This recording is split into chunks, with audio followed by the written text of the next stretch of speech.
नमस्कार, Byju's exam prep IAS Hindi platform पर आपका स्वागत है। दोस्तों, आज हम लोग 30 अगस्त 2022 के दैनिक क्विज की चर्चा करेंगे, जो कि आपके आगामी संघ लोक सेवा आयोग की प्रारंभिक परीक्षा के दृष्टिकोण से लाभदायक सिद्ध हो सकता है। तो आइए पहले प्रश्न की ओर चलते हैं। वैश्विक जल के संबंध में निम्नलिखित कथनों पर विचार कीजिए। दोस्तों, यह प्रश्न मध्यम स्तर का है। इसमें कथन दिया गया है कि महासागरीय पारिस्थितिकी तंत्र से संबंधित कोई अंतर्राष्ट्रीय समझौता नहीं किया गया है। यह एकदम सही है। दूसरा है, यूएनसीएलओएस ने तट से 22 किलोमीटर दूर क्षेत्रीय समुद्री सीमाओं की स्थापना की है। यह भी कथन एकदम सत्य है। तीसरा है, एक उच्च महत्वाकांक्षी गठबंधन जो 30x30 लक्ष्यों पर ध्यान केंद्रित करने के लिए अस्तित्व में आया और जिसमें भारत और अमेरिका सहित 100 से अधिक राष्ट्र शामिल हैं, ने 2030 तक 30% महासागरों की रक्षा करने का लक्ष्य निर्धारित किया है। दोस्तों, इस तरह से यह भी कथन एकदम सत्य है। तो इस तरह से आप देख सकते हैं कि फर्स्ट, सेकंड और थर्ड तीनों कथन सत्य है और उत्तर क्या होगा? डी होगा। अब इससे संबंधित जो खबर आई हुई है इंडियन एक्सप्रेस में आई हुई है, यानी United nation high seas treaty. तो यह महासागरों की रक्षा के लिए संयुक्त राष्ट्र संधि पर सहमत होने के लिए यूरोपीय संघ समेत 168 देशों की वार्ता 27 अगस्त को विफल रही। यह 2 सप्ताह पहले न्यूयॉर्क में वार्ता का नवीनतम दौर शुरू हुआ था। तो यह आशा की गई थी कि विभिन्न देशों के अनन्य अधिकार क्षेत्र से बाहर उच्च समुद्र पर समुद्री जीवन के संरक्षण के लिए एक समझौता किया जाएगा। और जून में संयुक्त राष्ट्र महासचिव एंटोनियो गुटेरेस ने दुनिया के महासागरों के लिए खतरों का हवाला देते हुए पुर्तगाल के लिस्बन में संयुक्त राष्ट्र महासागर सम्मेलन में महासागर आपातकाल की घोषणा भी की थी। तो दोस्तों, यह प्रस्तावित संयुक्त राष्ट्र उच्च समुद्री संधि क्या है? तो इसे महासागर के लिए पेरिस समझौते के रूप में भी जाना जाता है। राष्ट्रीय क्षेत्राधिकार से परे जैव विविधता से निपटने के लिए संधि कई वर्षों से चर्चा में है। संधि पर 1982 के समुद्र के कानूनों पर संयुक्त राष्ट्र सम्मेलन, जिसे UNCLOS कहते हैं, के तहत बातचीत की जानी थी, जो समुद्री संसाधनों के संबंध में देशों के अधिकारों को नियंत्रित करता है। क्योंकि पृथ्वी के महासागरों के विशाल क्षेत्रों के स्वास्थ्य के संरक्षण के लिए अभी तक कोई संधि नहीं है। दोस्तों, 2017 में संयुक्त राष्ट्र के एक प्रस्ताव ने 2022 की समय सीमा निर्धारित करते हुए इसे सुधारने का निर्णय लिया था। दोस्तों, महामारी के परिणाम स्वरूप कई देरी हुई और बाद में एक उच्च महत्वाकांक्षा गठबंधन, जिसमें अब भारत, अमेरिका और यूके सहित 100 से अधिक देश हैं, और यह सब एक साथ आए और 30x30 लक्ष्यों पर ध्यान दिया। यानी मैंने जैसा कि बताया, उसमें कथन में था कि 30x30 यानी 2030 तक 30% रक्षा करना है। अब बढ़ते हैं दूसरे महत्वपूर्ण प्रश्न की ओर। ब्रह्मांड के अन्वेषण के संबंध में निम्नलिखित कथनों पर विचार कीजिए। इसका स्तर अगर देखा जाए तो थोड़ा कठिन है। इसमें दिया गया है पहला कथन, आर्टेमिस कार्यक्रम के जरिए नासा का लक्ष्य वर्ष 2024 तक एक मानव को चंद्रमा पर भेजना है। साथ ही नासा चंद्रमा पर पहले अश्वेत महिला और पुरुष को भेजने की भी योजना बना रहा है। दोस्तों, यह कथन एकदम सत्य है। दूसरा कथन है कि आर्टेमिस एक मानव रहित अंतरिक्ष मिशन है, जिसके तहत अंतरिक्ष यान को SLS यानी स्पेस लॉन्च सिस्टम, जो विश्व का सबसे शक्तिशाली रॉकेट है, के जरिए लॉन्च किया जाएगा। दोस्तों, यह भी कथन एकदम सत्य है। तीसरा कथन है, लूना 1 और 2 वर्ष 1959 में चंद्रमा पर जाने वाले नासा के पहले मानव रहित रोवर बने। दोस्तों, यह कथन असत्य है, क्योंकि यह जो है नासा के पहले मानव रहित रोवर नहीं है। तो इस तरह से उत्तर क्या हो गया? केवल 1 और 2। और इससे संबंधित इंडियन एक्सप्रेस में आई खबर है, डेस्टिनेशन मून एंड बियॉन्ड। तो दोस्तों, यहां पर आप देख सकते हैं कि नासा ने सोमवार को अपने विशाल चंद्रमा रॉकेट की पहली उड़ान को रद्द कर दिया है।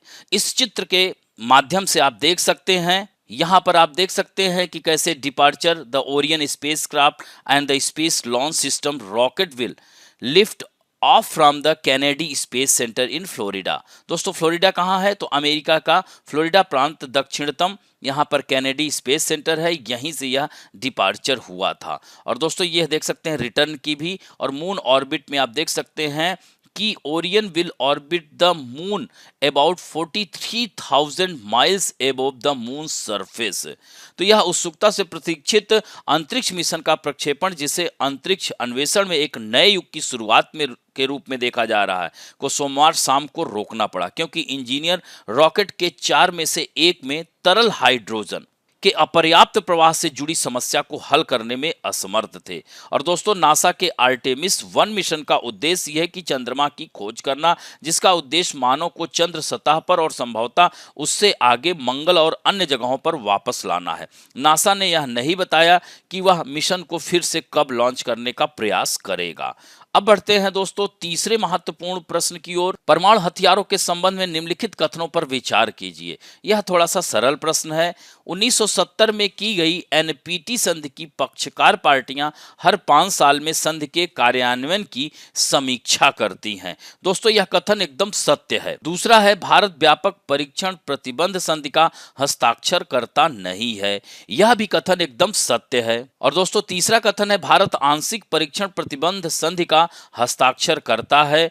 यह कथन एकदम सत्य है। तो इस तरह से यहां पर देख सकते हैं कि तीनों कथन सत्य, अतः उत्तर क्या होगा? डी होगा। इससे संबंधित भी इंडियन एक्सप्रेस में आई हुई खबर है कि वैश्विक मंच पर परमाणु हथियारों की वापसी। दोस्तों 1998 के बाद भारत ने विश्वसनीय न्यूनतम प्रतिरोध के निर्माण की अपनी रणनीति को आधार बनाया है। अब समय आ गया है कि विश्वसनीयता क्या है और न्यूनतम क्या हो सकता है, इसे फिर से परिभाषित किया जाए। यानी परमाणु अप्रसार संधि की समीक्षा के लिए एक अंतर्राष्ट्रीय सम्मेलन पिछले हफ्ते न्यूयॉर्क में संयुक्त राष्ट्र में एक आम सहमति दस्तावेज के बिना संपन्न हुआ। आज बढ़ते महाशक्ति संघर्ष को देखते हुए यह अप्रत्याशित नहीं था। आश्चर्यजनक रूप से हालांकि एनपीटी समीक्षा ने दिल्ली में बहुत कम दिलचस्पी दिखाई और विश्व की परमाणु शस्त्र शक्तियों में से एक भारत को अंतर्राष्ट्रीय परमाणु विमर्श पर अधिक ध्यान देना चाहिए, जो नए आयाम प्राप्त कर रहा है और अपने स्वयं के नागरिक और सैन्य परमाणु कार्यक्रमों पर नए सिरे से विचार कर रहा है। तो इस तरह से नए सिरे से पर विचार करना चाहिए भारत को। अब बढ़ते हैं चौथे महत्वपूर्ण प्रश्न की ओर। विमुक्त घुमंतु और अर्ध घुमंतु समुदायों के कल्याण के लिए डी नोटिफाइड ट्राइब्स सीड के आर्थिक सशक्तिकरण की योजना के संबंध में निम्नलिखित कथनों पर विचार कीजिए। दोस्तों यह मध्यम स्तर का प्रश्न है।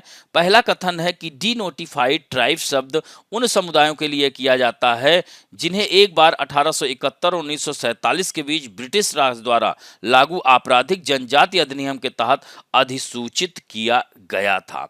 दोस्तों यह कथन एकदम सत्य है। दूसरा कथन है सीड योजना के प्रमुख घटकों में इन समुदायों के छात्रों को सिविल सेवा के लिए मुफ्त कोचिंग, चिकित्सा, इंजीनियरिंग, एमबीए आदि जैसे व्यावसायिक पाठ्यक्रमों में प्रवेश शामिल है। दोस्तों यह भी कथन एकदम सत्य है। अब बढ़ते हैं तीसरा है सामाजिक न्याय और अधिकारिता मंत्रालय ने फरवरी 2014 में 3 साल के लिए गैर अधिसूचित खानाबदोश और अर्ध घुमंतु जनजातियों के लिए एक राष्ट्रीय आयोग का गठन करने का निर्णय लिया था और यह 2019 में इसका गठन हो भी गया था। तो दोस्तों यह भी कथन एकदम सत्य है, अतः उत्तर क्या होगा? डी होगा। और दोस्तों इससे संबंधित जो खबर आई हुई है द हिंदू में आई हुई है tribe categorization work delay benefit under SEED।